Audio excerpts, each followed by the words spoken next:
अहम खबर के वज़ीर आज़म का करक में 17 खवारिज को हलाक करने पर सिक्योरिटी फोर्सेस को खिराज तहसीन। वज़ीर आज़म की सिक्योरिटी ऑपरेशन में ज़ख्मी एहलकारों की जल्द सेहतयाबी की दुआ।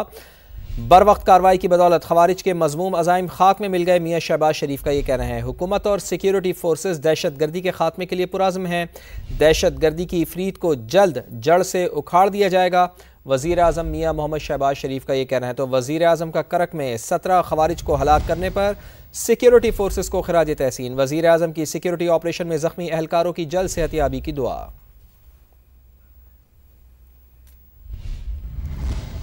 इसराइल की हिमायत में पोस्ट करने वाली ब्लॉगर शमा जुनेजो की वज़ीर आज़म के वफ़द में शमूलियत पर खलबली। सलामती कौंसिल में ख्वाजा आसिफ के खिताब के दौरान पिछली नशिस्त पर बैठी नजर आईं।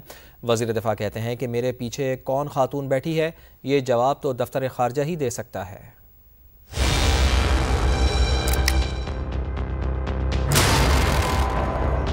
कौन है ये शमा जुनेजो?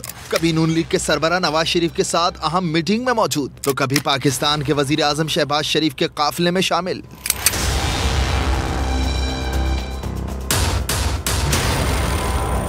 अक़वाम मुत्तहिदा की सलामती कौंसिल में वजीर दिफा ख्वाजा आसिफ के खिताब के दौरान भी ये मोहतरमा पीछे बैठी नजर आई। खुद को सहाफ़ी और ब्लॉगर कहने वाली डॉक्टर शमा जुनेजो सोशल मीडिया पर काफी सरगर्म हैं। उन्हें अक्सर इसराइल और इसराइली वजीर आजम की हिमायत में पोस्ट करते देखा गया है। ऐसे में उनकी वजीर आजम के काफिले में मौजूदगी ने खलबली मचा दी है।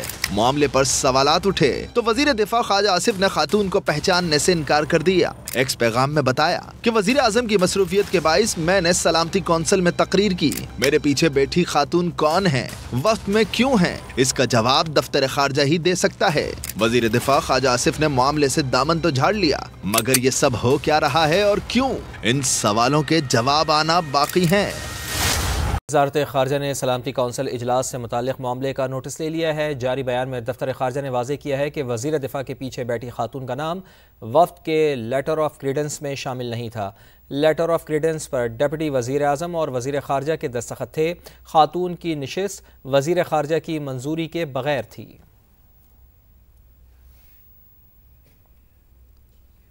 और अभी आपको बताएं कि कराची के इलाके सदर में FIA एंटी करप्शन सर्कल ने कार्रवाई करते हुए हवाला हुंडी में मुलविस मुलजिम को गिरफ्तार कर लिया है। मुकदमा दर्ज कर लिया गया है। आपको बताएं कि कराची में कार्रवाई की गई है। इससे मुताल्लिक़ हम आपको आगाह कर रहे हैं। कराची का इलाका है सदर, यहाँ FIA एंटी करप्शन सर्कल ने कार्रवाई करते हुए हवाला हुंडी में मुलविस मुलजिम को गिरफ्तार कर लिया है। मुकदमा भी दर्ज कर लिया गया है। सीनियर रिपोर्टर जावेद असगर चौधरी हमारे साथ मौजूद हैं।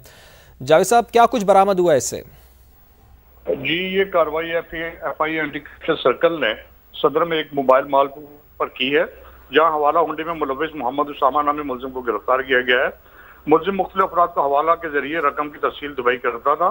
मुलजिम की कब्जे से 81 लाख रुपए से ज्यादा रकम भी बरामद की गई, जबकि मुलजिम के मोबाइल से रकम की बैरून मुल्क तफसील समेत हवाला कराने वालों की फहरिस्त भी बरामद की गई है।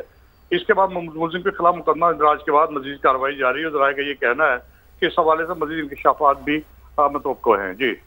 जी, बहुत शुक्रिया आपका। बिजली पैदा करने वाले रोड रूट 47 के नाम से मशहूर शाहराह पर ताहाल बिजली पैदा करने का सिस्टम फाल ना हो सका। 3 माह से जायद अरसा गुजरने के बावजूद शाहराह पर सोलर पैनल्स की तनसीब ना हो सकी। तफसीलात बताएंगे नुमाइंदा समा उस्मान अलीम। जी बिल्कुल, CBD रूट 47 बिजली पैदा करने वाले रोड के नाम से मशहूर हुआ और इसके इफ्तिताह को 3 माह से जायद का अरसा गुजर चुका है, लेकिन इसके बावजूद इस रूट 47 पर जो सोलर पैनल्स हैं उनकी इंस्टॉलेशन का अमल मुकम्मल नहीं किया जा सका। ये तकरीबन 912 मीटर का जो वाल्टन रेलवे फ्लाईओवर है उसके ऊपर ये स्ट्रक्चर्स बनाए गए थे, जिनके ऊपर सोलर पैनल्स की तनसीब की जानी थी और इनसे 1 मेगावाट तक बिजली की पैदावार जो है उसको यकीनी बनाने के साथ साथ जो पैदल गुजरने वाले हैं उनको सायादार वॉकवेज की फराहमी की जानी थी। जबकि जो तर्जुमान है CBD पंजाब के, उनका ये कहना है कि जो सोलर पैनल की तनसीब है वो जल्द मुकम्मल कर ली जाएगी और यहाँ पर 1 मेगावाट तक बिजली की फराहमी के लिए स्ट्रक्चर्स जो हैं वो लगा दिए गए हैं, जबकि सोलर पैनल की तनसीब भी जल्द यकीनी बनाकर जो पैदल गुजरने वाले हैं उनको सायादार वॉकवे की फराहमी भी की जाएगी और बिजली की जो पैदावार है उसको भी यकीनी बनाया जाएगा।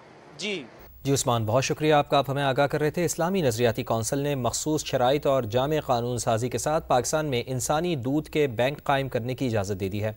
ये मनसूबा क्या है और इसकी ज़रूरत क्यों पेश आई, कराची से देखिए हामिदुर रहमान की रिपोर्ट। अवामी तहफ़्फ़ुज़ात के सबब रोके गए पाकिस्तान के पहले ह्यूमन मिल्क बैंक को इस्लामी नज़रियाती कौंसिल ने मशरूत इजाज़त दे दी है। ये मनसूबा उन बच्चों के लिए उम्मीद की किरण है जिनकी माएँ अपने बच्चों को दूध पिलाने से कासिर हैं। कराची में नौज़ायदा बच्चों के अस्पताल में पाकिस्तान का पहला ह्यूमन मिल्क बैंक 2023 में कायम हुआ, ताकि कबल अज़ वक्त पैदा होने वाले वो बच्चे जिन्हें माँ का दूध मुयस्सर नहीं, इनकी जान बचाई जा सके। प्रीमेच्योर बच्चे हमारे पास आते हैं। प्रीमेच्योर बच्चे को हम डब्बे का दूध नहीं पिला सकते। वैसे तो हम किसी भी बच्चे को डब्बे का दूध नहीं पिला सकते। डब्बे का दूध एनीवे एक बहुत नुकसानदेह चीज़ है। फैमिली में कोई ऐसा है नहीं जिससे फीड अरेंज हो सके, तो पहले से फीड अरेंज हुआ है बच्चे का बहुत मुश्किल से, और प्रीमेच्योर है, टॉफिट दे भी नहीं सकते। 2024 में मुख्तलिफ हलकों की तनकीद और इस्लामी नजरियाती कौंसिल के एतराज़ पर मंसूबे को आर्जी तौर पर रोक दिया गया। हम चाहते हैं कि कानून साजी हो ताकि जो भी काम हो वो न सिर्फ कानून इस्लाम के दायरे के अंदर तरीक़े से हो और किसी को उसके अंदर कोई शिकायत या कोई किसी किस्म का उसमें एतराज़ का मौका ना मिले, क्योंकि हम ये समझते हैं कि रज़ात का मसला बहुत संजीदा नौइयत का मसला है और उसे पूरी तरह से एड्रेस होना चाहिए। इस्लामी नजरियाती कौंसिल ने ह्यूमन मिल्क बैंक के लिए कानून साजी और निगरानी को ज़रूरी करार दिया है। ये ग़ज़ाइयत की बिना के ऊपर दी जाने वाली एक दवाई है। कोई भी एक आम आदमी ये काम शुरू ना कर सके। जिसने भी इस एक्टिविटी को करना है उसके पीछे एक बाकायदा कानून मौजूद हो। इस्लामी नजरियाती कौंसिल का कहना था कि किस बच्चे ने किस माँ का दूध पिया नादरा में रिकॉर्ड होना चाहिए। दूध शरीक बहन भाइयों की शादी रोकने के लिए रिकॉर्ड मुरतब करना होगा। कैमरामैन इमरान शाहिद के साथ हामिदुर रहमान, समा, कराची। MQM रहनुमा हैदर अब्बास रिजवी प्रेस कॉन्फ्रेंस कर रहे हैं। कराची स्ट्रेटेजिक डेवलपमेंट प्लान को वजीर आला से 1 घंटे में नोटिफाई करा के लाओ, 1 घंटे में, वरना वजीर आला खुद पेश हो।